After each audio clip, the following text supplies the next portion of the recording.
What's going on, guys? This is JT here. I'm over here on the iOS server on my main account. In this video, we're going to be talking about the best setup for Guild Wars, at least in my opinion. My man Jim came over today to not only do a hero spotlight video, but also the Thunder Gods gift came into. Woo-woo! No, it's not called the Thunder Gods gifts. What's it called? The Thunder God statue. Yeah, the Thunder God statue came in today, so I'm obviously going to do an opening of that and post that on the channel soon. I can't wait to open that bad boy. It is going to be sick. So what I'm going to be talking about is the best setup, I believe, for Guild Wars, and the setup I'm going to be showing you guys has a 0% chance to lose to any base out there. I mean, it's literally impossible to lose, especially when you have one hero that just can't die, right? All right, so let's go ahead and get into the setup. We're going to be using the man himself, the Beast Zafirka. Now, unfortunately, a lot of players out there do not have Zafirka, so obviously if you don't have Zafirka, this setup will still work if you replace him with another hero, but it might not be 100%,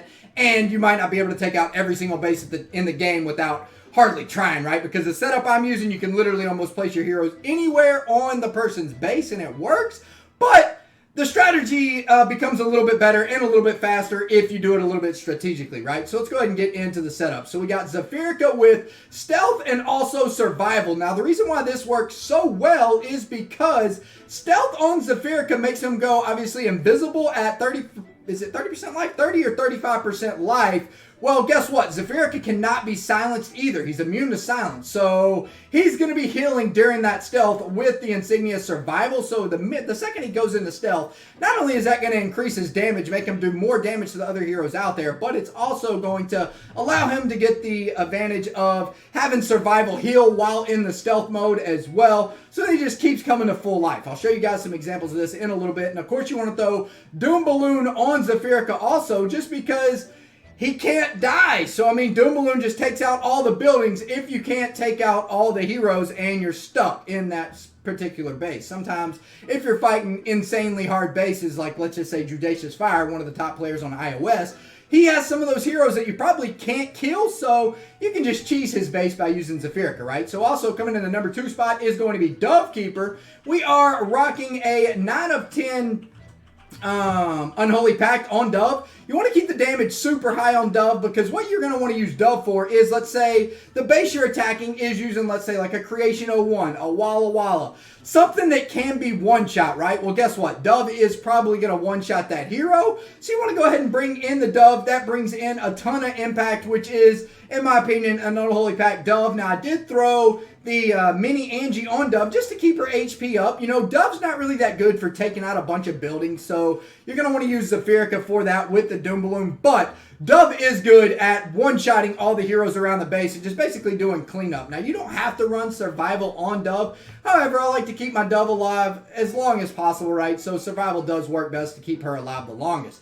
We got my man Lazuli coming up next. The way I like to run Lazuli is with 9 of 10 Revitalize. Also, we have Revive as an insignia on Lazuli. Now, the reason why I run Revitalize as the main talent is because Revitalize at 10 of 10 is going to be better than Revive at 10 of 10. And honestly, my favorite setup for Lazuli is going to be Revitalize and then Revive as the insignia. I also went ahead and threw Ulefant on Lazuli. In my opinion, that extra shield plus the dodge increase does help Lazuli stay alive a little bit longer than normal. Now remember, he's not auto proc, so you're going to want to put Lazuli somewhere where he can get that instant proc, because remember, when he does die and comes back to life, he's going to have, again, another 5 Revitalize, because when heroes die and come back to life, they're built with full energy, so he's going to get that immediate proc again. You want to make sure he does get that first proc. All right, so I'll show you guys exactly how I run the setup. What I like to do is I like to basically spread out my heroes all the way across the base to clear as much base or kill as many buildings as possible, and put Lazuli basically in his own section because he takes out a ton of buildings. All right, so coming up next, we got Rosaline. Now, I went ahead and set Rosaline up, not necessarily for damage, basically for survivability, and also just Rosaline is just in there as a tank. She's like another building killer. She doesn't really help all that much in this setup. Really, she's the spot where you can run any hero you want, to be honest. The other 5 heroes are the main core of this setup, but I do like to bring Rosaline in there because she does tend to help out, not only kill other heroes, but she does heal herself and doesn't tend to die all that easy. So I went with 9 of 10 Sacred Light on Rosaline. We also got Vigorous Fury on Rosaline, and we got the Rue de Pet. Not too bad. I know that that phone dying right there is going to trick a lot of you people. How many people clicked that button? Sorry, boys. All right, let's keep on rolling. So we got Trentar coming in. Now, Trentar is clutch for this Guild Wars setup. Why is Trentar clutch? Well, guess what? When all your heroes die, if they die, if you have the same exact setup for me or as me, it's going to be impossible to kill your Zafirka. But when your other 4 heroes die, you can then go ahead and throw in the Trentar. If you guys don't know, Trentar with Revitalize, he is auto proc. So he will immediately go ahead and revive all your heroes in the battlefield. So let's say the second you drop Trentar, he gets one shot by a Walla Walla, right? And doesn't get his doesn't get his Revitalize proc off and revive all the other heroes. Well, guess what? You go ahead and throw a Revive Talent on Trentar, and boom, he instantly revives and auto procs right away, and then boom, everybody is back to full life. Easy peasy lemon squeezy. All right, so coming in next, we're going to be bringing in Lavanica. Lavanica has 9 of 10 Unholy Pact. Again, his talent doesn't really matter for this setup. The more defensive you go, the better it's going to be. And you're not going to want to run Phoenix. So do not copy that pet. What you're going to want to run on Lavanica is Phoenix.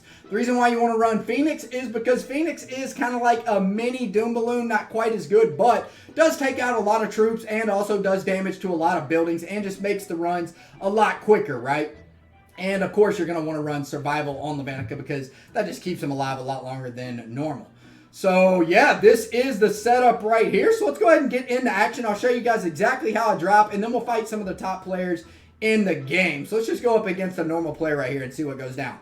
So if I were to fight this base right here in Guild Wars, what I would do is just simply spread out my heroes. Starting off with dropping Zafirka first, let him draw in all the aggro. Like I said, he's an absolute tank. And all these side buildings over here, I'd be dropping heroes basically to clear up all the side buildings to get in as much percentage as I can.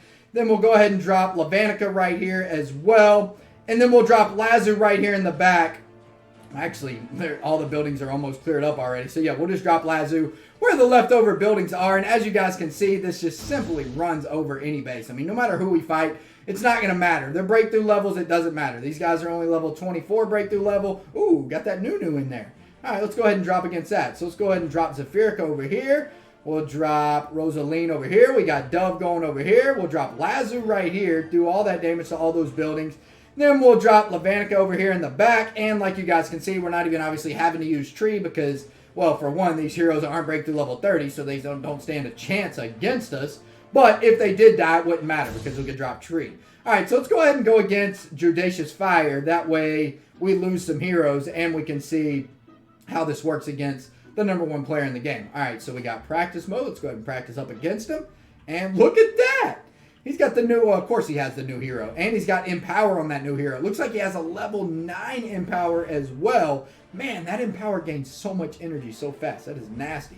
All right, so let's go ahead and drop Zafirka off right here. We'll drop Zafirka off in this corner. Now, we're going to want to clean up all these buildings. He has his buildings spread out all over the place. We'll save this patch right here for our Lazuli because there's a ton of buildings over there, right? So we'll go ahead and drop Dove over here. We'll drop Rosaline next to these gold mines. We'll drop Lavanica over here. And then we'll drop Lazuli against this corner. Oh, look at that. He killed my Lazuli right at the start. Oh, twice. Lazuli almost didn't even get a proc off there. But look at that. We're already at 86%. And still, yet, we haven't even had to use Tree.